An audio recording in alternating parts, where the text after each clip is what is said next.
Hey guys, and welcome back to this channel. In this video I'll be showing you guys how you can simply view comments on Pinterest.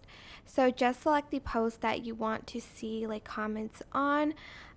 For instance, this one, you're just going to kind of like see it, and then here you'll be able to see comments. Some of the posts don't have comments, but there will be comments here. You can kind of like adjust if you want to see them or not right here, but that's but that's basically where the comments are on Pinterest, and that's basically like where you can see like how you can see comments and stuff on Pinterest. I hope this tutorial was helpful for you guys. Don't forget to like, comment, share, and also subscribe to this channel if you haven't done that already. If you have any questions, just leave it in the comment section down below and I will try my best to answer them all for you guys.